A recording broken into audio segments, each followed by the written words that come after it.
अगर आज आप अपने घर पर विचार ही करते रहते और यहां तक चल करके ना आते तो क्या इस दिव्य वातावरण का लाभ पा पाते? आप कदम बढ़ाए हैं, चल करके आए हैं, यानी सत्कर्म किया है, यानी यज्ञ किया है। यज्ञ हम नियमित रूप से कर रहे हैं। भैया गा रहे थे, बेड़ा पार कीजिए हमको तार दीजिए।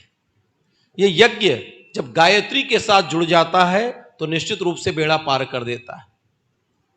यज्ञ अर्थात सत्कर्म है।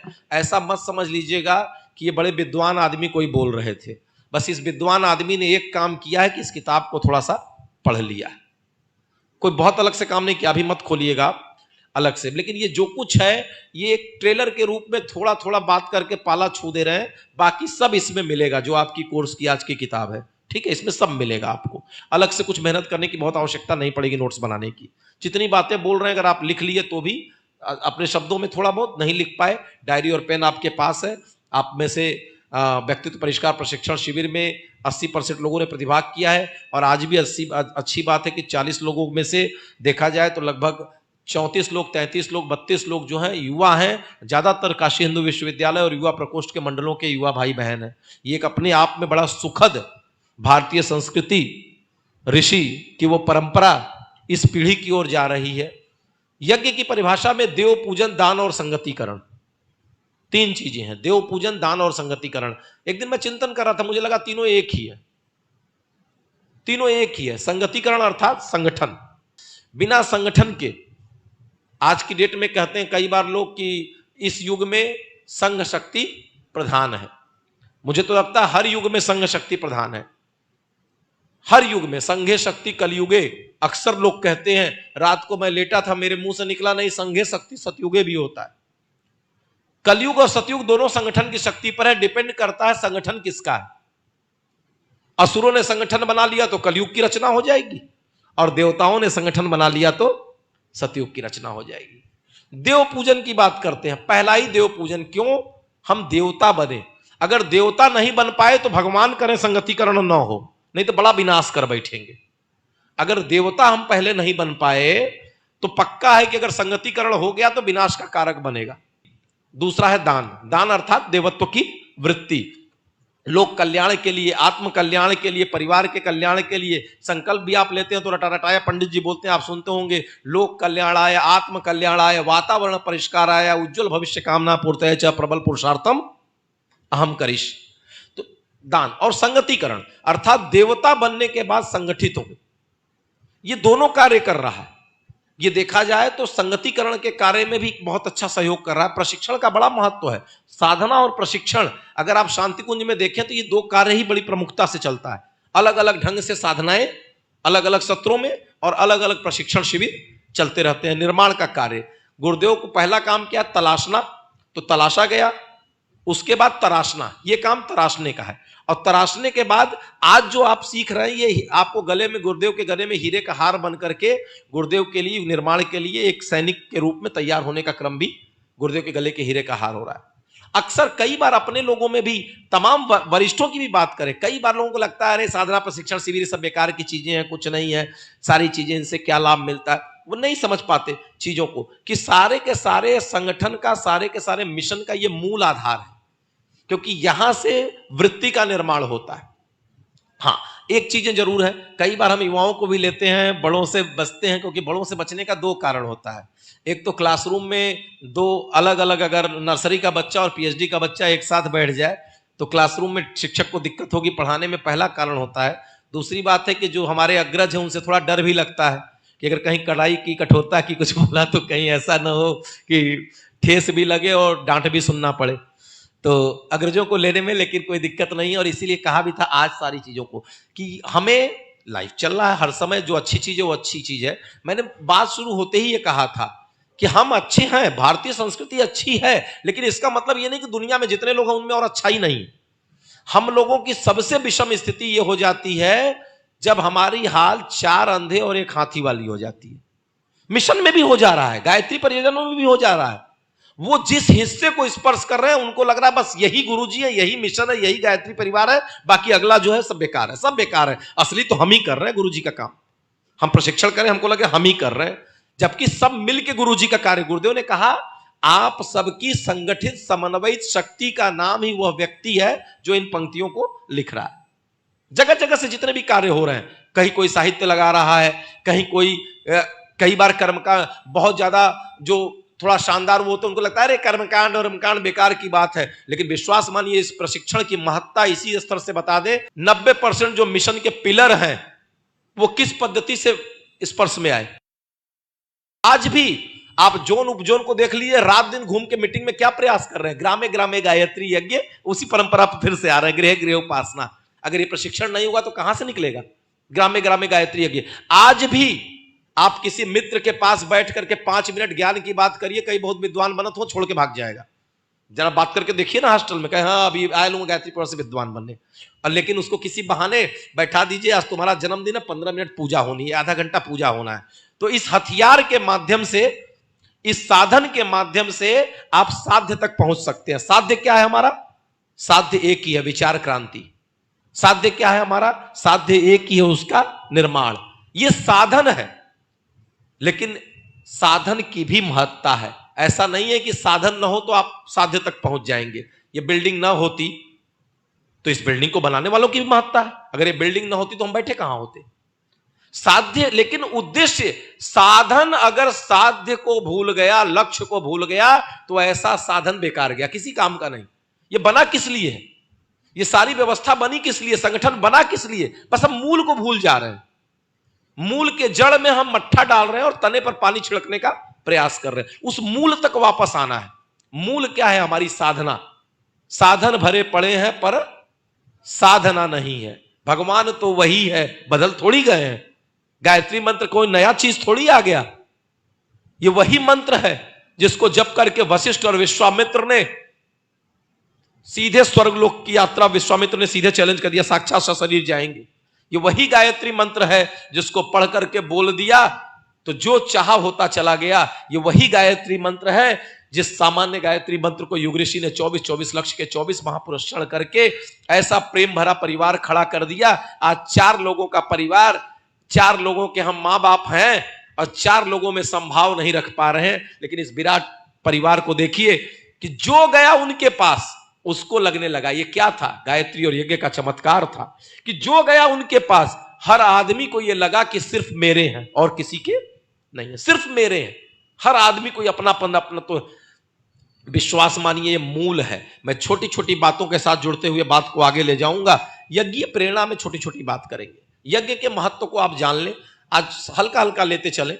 वो बड़ी पुरानी एक कहानी आपने सुनी होगी, नानक और रैदास की। किस किसने जानी है? सुनिए। ऋषि बदल सकते हैं कहानी का। हमने एक बार बहुत पहले और बात कही थी युवाओं से, कहानी सही है कि गलत है, कि झूठी है, कि मनगढ़ंत है, कि उसमें नाम पात्र बदल गए, इस पर ज्यादा माथापच्ची मत करिए। ये आज के विद्वान ना आपको पागल कर देंगे। अरे तुमको जरा भी ज्ञान नहीं है। अरे हम युग निर्माण के लिए ज्यादा ज्ञान की आवश्यकता है ही नहीं है भाई। हम भाव क्षेत्र के लोग हैं और भाव संवेदनाएं जागृत हो जाए तो युग निर्माण होता चला जाएगा। भाव संवेदनाओं का स्तर गिरता चला जा रहा है। भाव संवेदनाओं का स्तर तेजी से गिर रहा है। उस भाव संवेदनाओं को झंकृत करने, जागृत करने के लिए आज यहां बुलाया गया है। और ये कर्मकांड भी उसी का माध्यम है। यहां पर किसी को कर्मकांडी बनाने के लिए नहीं बुलाया गया है। कमी है क्या बनारस में कर्मकांडियों की? चट्टो और नया पैदा कर रहे हैं। किसी को कर्मकांडी बनाने का उद्देश्य नहीं है। लेकिन कर्मकांड के माध्यम से लोक शिक्षण खत्म हो गया है। धर्म तंत्र के माध्यम से लोक शिक्षण खत्म हो गया है। और उतना खत्म होता तो ठीक है, अब तो वो कुछ लोगों के लिए व्यवसाय तक सीमित हो गया है। नतीजा क्या हो गया कि सामने वाला व्यक्ति उसके साथ व्यवहार भी व्यवसायी जैसा कर रहा है, पुरोहित जैसा व्यवहार नहीं कर रहा। क्या बात है? क्या बात है? मैं इस गर्व की बात कर रहा हूं, थोड़ा सा तीखा बोलते हुए। क्या बात है कि शादी में 50,000 रुपए का बैंड करता है व्यक्ति और लास्ट में टिप देता है, उसको प्रसन्नता से टिप देता है और पूजा कराता है। और कोई अगर 5100 मांग के देख ले, है दिमाग खराब हो गया, 1100 देंगे और उस पर भी 3 बार नाक भाव सिकोड़ता है। माफ करिएगा, व्यक्ति का दोष नहीं है, ये पुरोहित वर्ग ने अपना सम्मान इतना गिरा लिया है। नहीं तो यही पुरोहित हमारे वशिष्ठ और विश्वामित्र थे कि राजा आता भी था तो मजाल है जो सेना के साथ और रथ के साथ और मुकुट लगा के प्रवेश कर जाए। मुकुट वहीं निकालता था, रथ वहीं रोकता था, चप्पल वहीं निकालता था, फिर जाकर नंगे पैर आता था, वशिष्ठ विश्वामित्र ऋषि के आश्रम थे, ये हमारे वो पुरोहित थे, ये ऊंचाई दे रखी थी हमारे पौरोहित्य को, हम कहां से कहां ला दिए। उस पौरोहित्य को जागृत करना है, पुनर्जीवित करना है, ये जिम्मेदारी आप जैसे प्राणवान शानदार युवाओं पर है। लोक शिक्षण ये माध्यम है, मंत्रों का अपना महत्व है, ये भी अभी आएंगे बात, लेकिन मंत्र बहुत महत्वपूर्ण, आज मंत्रों का ही प्रशिक्षण है, क्योंकि मंत्र दोनों कारण से महत्वपूर्ण है। एक तो लोगों का उससे भाव जुड़ा हुआ है, दूसरा सबसे महत्वपूर्ण है कि जितने वैदिक मंत्र हैं, मंत्र आप 19 नंबर वांग में पढ़िएगा, शब्द ब्रह्म नाद ब्रह्म, मंत्र ध्वनि तरंगों का ही सारा विज्ञान, इसमें 90% विज्ञान के विद्यार्थी बैठे हैं, BHU के रिसर्च के शोध के विद्यार्थी बैठे हैं, शानदार युवा बैठे हैं, इनको बताने की आवश्यकता नहीं है कि ध्वनि तरंगों का महत्व क्या होता है, ध्वनि का महत्व, ध्वनि विज्ञान, गुरुदेव के सारे साहित्य आप पढ़िएगा, युवा मंडल में आपको एक एक साहित्य रेफर किए जाते हैं, स्वाध्याय भी कराया जाता है, चीजें होंगी, आगे चलते रहेंगे। क्योंकि आज उसका चक्र नहीं, मुझे संकल्प तक ले जाना है, लेकिन ये संकल्प में अगर भावना नहीं बनी तो ऊपर के कक्षा को भी आप हल्के में लेंगे, जैसे अभी तक लिया। जैसे मैंने कहा ना कि इसका प्रयास करें, हर बार कह रहे हैं, लेकिन इस बार शपथ ले ही ले कि एक आदत सी डाल ले समय की पाबंदी की। बाद में भी विलंब होता है, क्यों होता है? क्योंकि शुरू का 1 घंटे 1.5 घंटे निकलता है। निश्चित रूप से जीवन में आप आदत डाल लें। फॉरेन कल्चर में आप देखें, मिनट टू मिनट समय की पाबंदी। कई बार तो हमारे निकट में भदोही कारपेट है, पिट गया कि नहीं पिट गया? भदोही कारपेट इंडस्ट्री पिट गई, चली गई साउथ की तरफ। किसी से पूछा था तो उसने मुझे बताया था कि सबसे ज्यादा व्यवसाय के पिटने का कारण यहाँ की मतलब लापरवाही और समय की पाबंदी ना होना। परसों डिलीवरी देने को कहा है, परसों की जगह 10 दिन लेट हो रहा, कोई मायने नहीं रखता। मतलब 10 मिनट तो दूर की बात, 10 दिन भी लेट हो जाए क्या फर्क पड़ता है? उनको समझ में नहीं आता क्या मतलब 10 दिन आगे पीछे से क्या फर्क पड़ गया। इसी कारण हम बहुत सारी चीजों में पिछड़ते चले जा रहे हैं। समय की पाबंदी, समय का ध्यान, ये व्यक्तित्व परिष्कार के प्रशिक्षण की कक्षा में आपको याद होगा, ये विषय जिन लोग याद होगा तो प्रयास इसको लेकर के करें कि एक पाश्चात्य संस्कृति की ये चीज, अक्सर लोग व्यंग कसते हैं तो कई बार हम लोगों से कहते हैं कि भैया इंडियन वाला नहीं, वेस्टर्न टाइम का ध्यान रखिएगा। कहते हैं कि नहीं, विदेशी वाले टाइम का।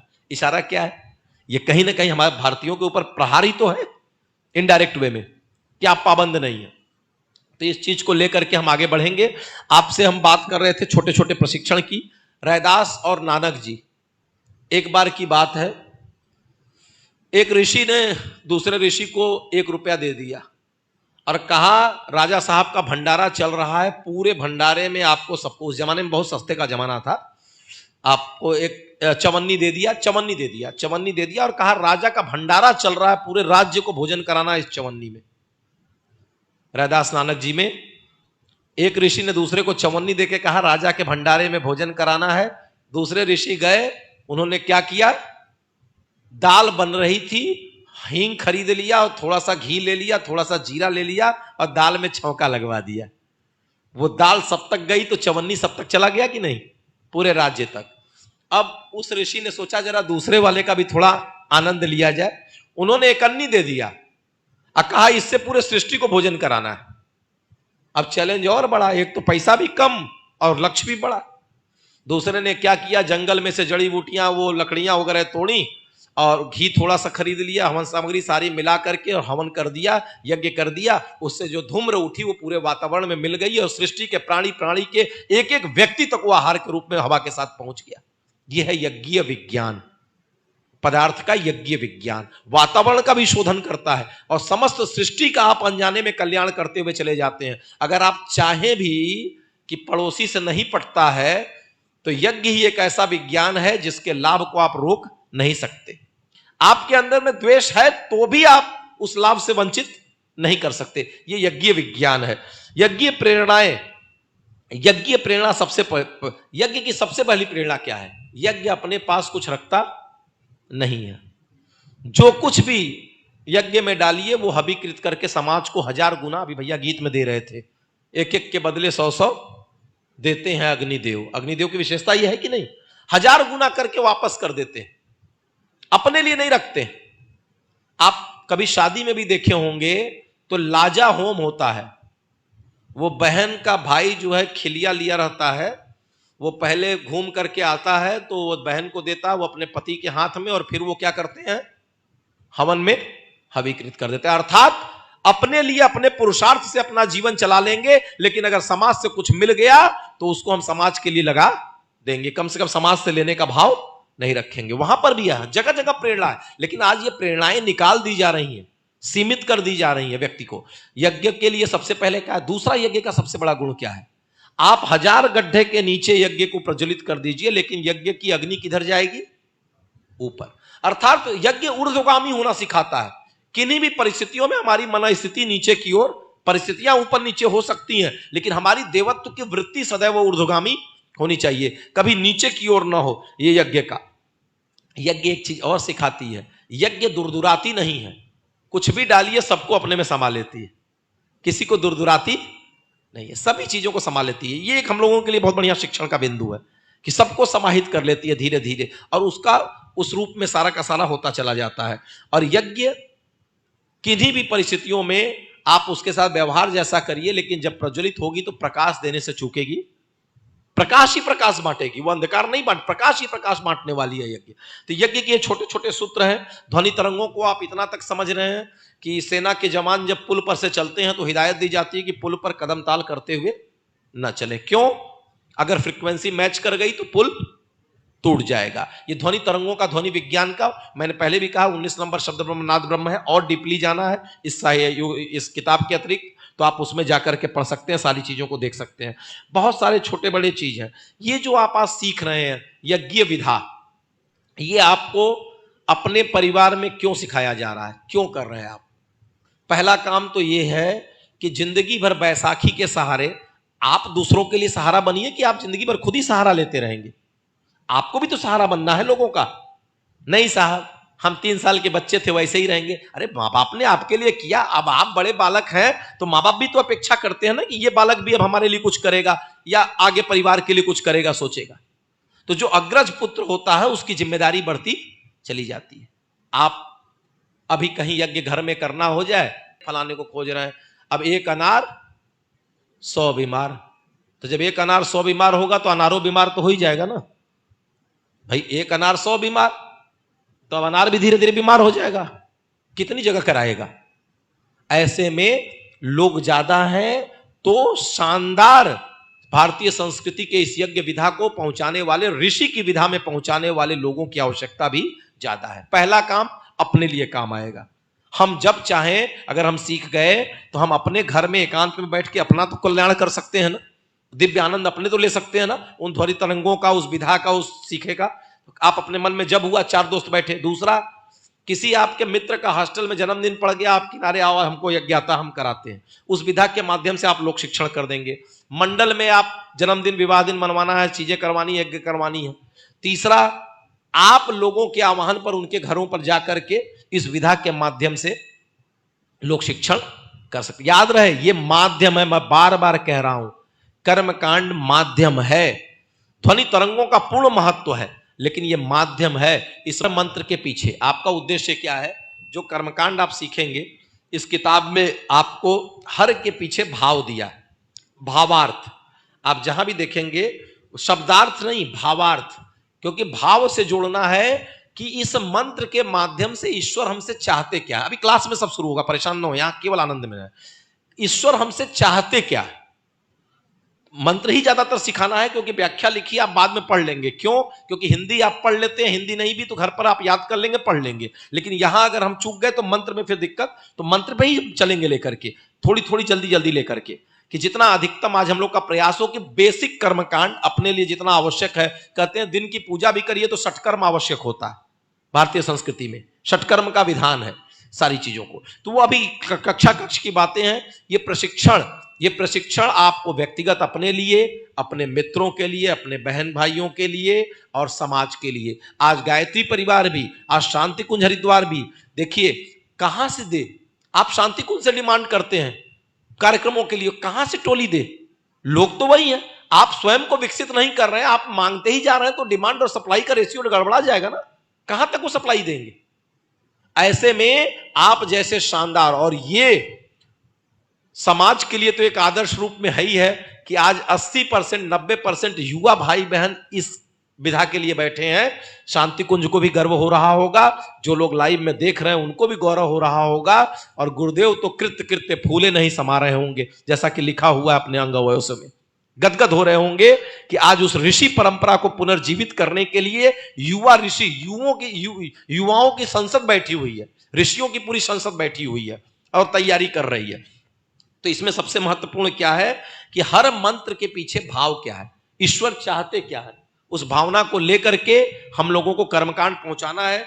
बाकी कुछ बातें जो शेष हैं वो कक्षाओं में समय समय पर अनुशासन सिर्फ ये बताना है, मैंने पहले भी कहा है कई बार कि एक दिन अगर आप इस अनुशासन में आ जाएंगे, एक दिन में इस सृष्टि में कोई परिवर्तन हो चाहे ना हो, लेकिन आपकी दृष्टि में परिवर्तन होगा, और जब आपकी दृष्टि बदलेगी तो आपकी सृष्टि बदल जाएगी। ये संसार पहले भी थी, आगे भी रहेगी। महत्वपूर्ण यह है कि इस संसार में हमने अपना संसार कैसा बना लिया। ये बहुत पुरानी कहावत है, मैं कहता हूं ना कि गंदे लोग इसका इस्तेमाल करते हैं, आप भला तो जग भला, अक्सर कोट करते हैं हम इसको। जो गंदे लोग होते हैं, अरे आप भला तो जग भला, वो दुनिया का गंदा काम करते हैं, आपन भला हुए कि चाहिए जग कब, वो उल्टे अर्थ में। लेकिन ये सच है, आप भला तो जग भला। अगर आपने अपना भला, अपना कल्याण कर लिया तो जाने अनजाने आप दूसरों का भी कल्याण करते हुए चले जाएंगे। अपना निर्माण नहीं कर पाए तो दूसरों का निर्माण कहां से करेंगे। सूत्र आपके जीवन में नहीं दिखाई दे रहा है तो बहुत मुश्किल हो जाएगी सारी चीजों को लेकर के। तो आइए हम लोग सूत्र रूप में बढ़ेंगे। अनुशासन सुन लीजिए। मौन शुरू होगा। मौन सबको पता है, जो लोग 7-8 लोग हैं उनकी वजह से मैं रिपीट कर रहा हूं। यहां से जब हम लास्ट में ओम का उच्चारण करेंगे तो आपका मौन प्रारंभ होगा। डायरी पेन आपके हाथ में रहेगी, पेंसिल। कक्ष में सीधे चलेंगे, इसी तरह से बैठेंगे जैसे बैठे हैं, ठीक है, इसी व्यवस्था में बैठेंगे। एक लाइन वहां हो सकता है कि हम अतिरिक्त और बढ़ा दें। तो यहां से जब चलेंगे तो मौन 3 दिन में कभी कभी बाधित होता है तो ठीक है, एक दिन भी नहीं बचा है, 5-6 घंटे बचे हैं। अगर इसमें भी किसी का मौन बाधित हो तो इसका मतलब कि वो शायद मन स्थिति ही ठीक से नहीं बना पाया। कुछ नहीं गिरेगा।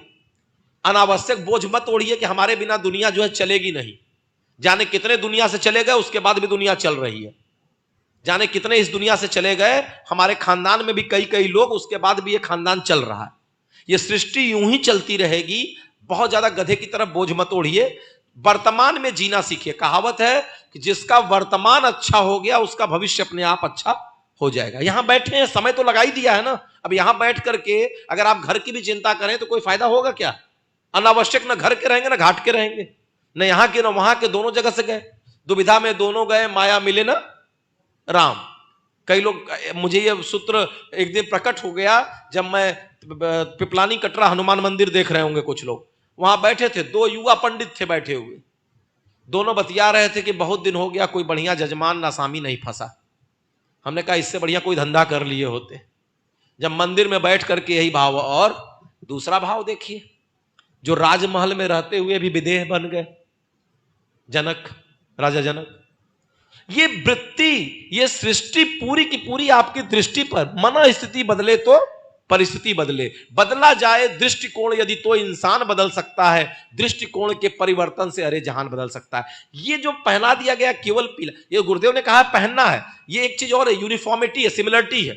विद्यालय में भी यूनिफॉर्म होता है, उसके लिए ठीक है, लेकिन जरूरी नहीं है। कितने लोग ऊपर से भी पीला रंगे और अंदर से जो है काला है, और कितने लोग ऊपर से काला पहने शर्ट, अंदर से बड़े पीले हैं। ऐसे लोग भी मिल जाते हैं, तमाम जगह जगह पर मिलते रहते हैं। तो ये कह देने का मतलब ये नहीं है कि अगर अंदरों पीला है ऊपरों पीला हो जाए तो सोने पर सुहागा, फिर क्या दोष। और एक चीज और है, 2 फायदा होते हैं पीला पहनने से। चूंकि एक बात है, शिष्य के नाते गुरुदेव ने कहा है सो करना है, बुद्धि नहीं चलानी है। कहा है पहनने के लिए सो पहनना है, पहली बात। दूसरी बात, एक चीज और है, जब आप इस आवरण को पहनते हैं तो ये आपके ऊपर एक नियंत्रण का काम करता है, चाबुक का काम करता है। आप कुछ गलत भी करना चाहें तो आपका दिल रोकेगा। इस यूनिफॉर्म की मर्यादा बहुत सारी चीजों में आप महसूस करते होंगे। कितना लोग तो यही शर्म के बारे नहीं पहन पाते कि अभी हमारा व्यक्तित्व तो शायद इससे मैच ना, लेकिन पहनिए। पहनेंगे तो व्यक्तित्व को मैच कराने का प्रयास भी करना शुरू करेंगे। दोनों चीज अनुकूल है। चूंकि आज विषय उसका नहीं है, ये 2.5 दिन का व्यक्तित्व परिष्कार प्रशिक्षण शिविर जब होगा, और बीच में कई लोगों का मांग था तो प्रशिक्षण की शुरुआत ऑनलाइन भी करने का प्रयास किया जाएगा। लेकिन कि घरों से भी आप रह करके उसको 2 दिन, 2.5 दिन, 3 दिन का, 5 दिन का करें, 2-2 घंटे, 3-3 घंटे सत्र करके, हफ्ते हफ्ते। तो वो चीजें करते रहेंगे, समय समय पर सारे प्रयोग होंगे। लेकिन व्यक्तित्व परिष्कार प्रशिक्षण शिविर जब फिर होगा उसके लिए सारी चीजें हैं, कुछ बातें हैं समापन में विदाई में बताएं। अब अनुरोध इतना ही है कि मौन का विशेष ध्यान रखिएगा। मौन, यहां ओम के बाद जब मौन कराएंगे तो मौन टूटेगा नहीं। कक्ष में कहीं भी रहेंगे, केवल उस कक्ष को छोड़ के सब जगह मौन चलेगा। मोबाइल कितने लोग लाए हैं? कितने लोग के पास मोबाइल है? कक्ष में पहुंचिएगा तो अपने आप मोबाइल को स्विच ऑफ करके जो है, एक खाना बना रहेगा, उस खाने में मोबाइल को रख दीजिएगा, ठीक है? आपके सामने ही सामने खाना रहेगा, उस मोबाइल में रख दीजिएगा, ठीक है? परेशान मत होइएगा, कोई दिक्कत नहीं होने वाली है, कोई दिक्कत नहीं होने वाली है। युवाओं को तो बिल्कुल नहीं। एक बार एक तो बूढ़ी अम्मा, सासू अम्मा आ गई, बोली बहुत दिक्कत होगी। कहा है? कहे घरे बहुरानी अकेला ही हाल चाल ले ले। हम कहे घरे जाके पूछिया बहुरानी तब सबसे खुश रहलो है जब आप घरे ना रहलू। पूछ लिया बहुरानी से।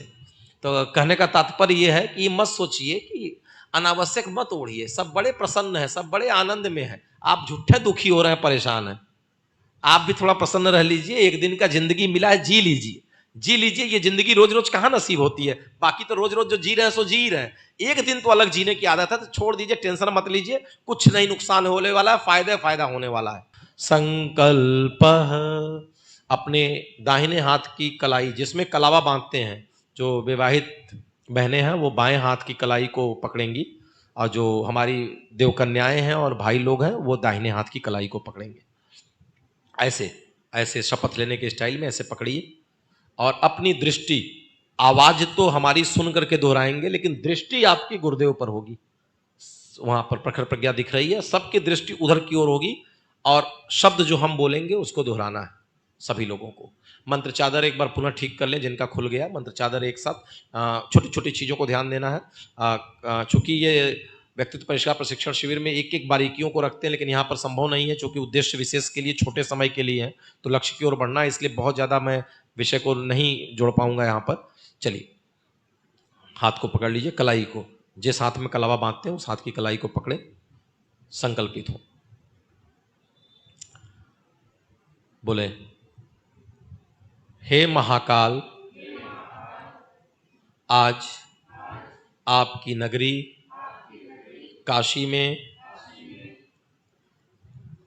परम पूज्य गुरुदेव, युग ऋषि, वेद मूर्ति, तपोनिष्ठ पंडित श्री राम शर्मा आचार्य जी के संकल्प शक्ति से सृजित गायत्री शक्तिपीठ के इस दिव्य प्रांगण में शांति कुंज हरिद्वार के निर्देशन में हम संकल्प लेते हैं कि मौन साधना एवं व्यक्तित्व परिष्कार प्रशिक्षण शिविर के अंतर्गत यज्ञीय कर्मकांड प्रशिक्षण के निर्धारित सभी अनुशासनों को निष्ठापूर्वक पालेंगे। यथासंभव पूर्ण मौन व्रत, समय पालन एवं मोबाइल से दूर रहने का विशेष व्रत निभाते रहेंगे। हे महाकाल, हम संकल्पित होते हैं कि इस प्रशिक्षण से प्राप्त ज्ञान व ऊर्जा का सदुपयोग व्यक्ति निर्माण, परिवार निर्माण एवं समाज निर्माण के लिए करेंगे, और कर्मकांड के माध्यम से लोक शिक्षण, विचार क्रांति को जन जन तक पहुंचाने का प्रयास करेंगे। यज्ञीय कर्मकांड प्रशिक्षण के उपरांत मंच पर गुरु रूप में युग ऋषि, वेद मूर्ति, तपोनिष्ठ पंडित श्री राम शर्मा आचार्य जी को ही स्थापित करेंगे, और स्वयं उनके संदेशवाहक रूप में कार्य करेंगे। प्राप्त गुरु दक्षिणा को गुरु चरणों में ही समर्पित करेंगे और वित्तीय अनुशासन का विशेष पालन करेंगे।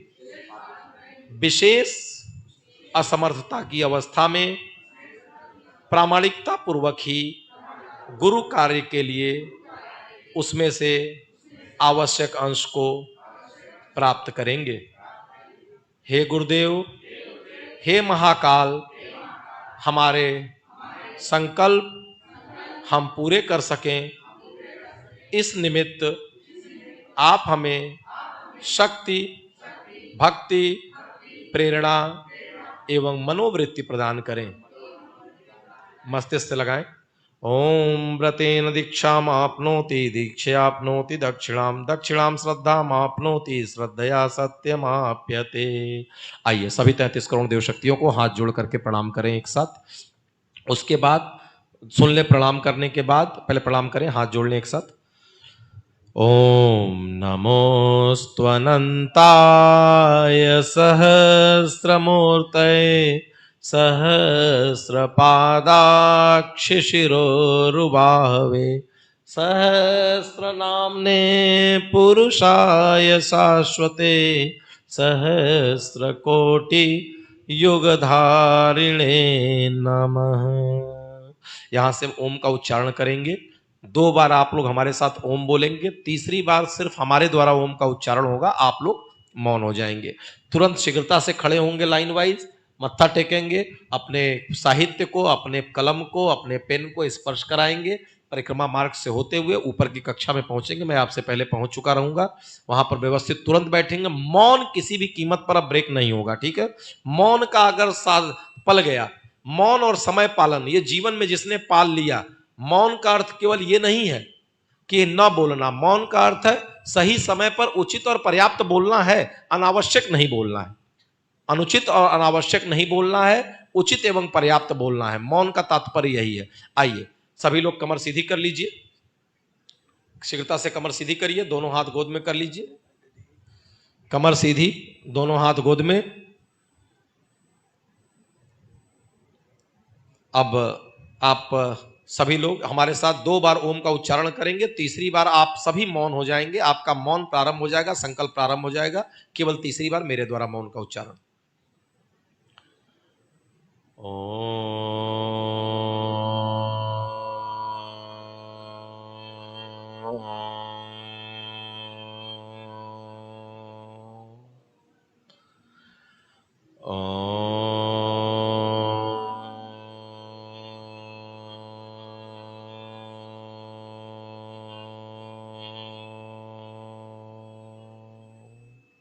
आप सभी का मौन प्रारंभ केवल मेरे द्वारा।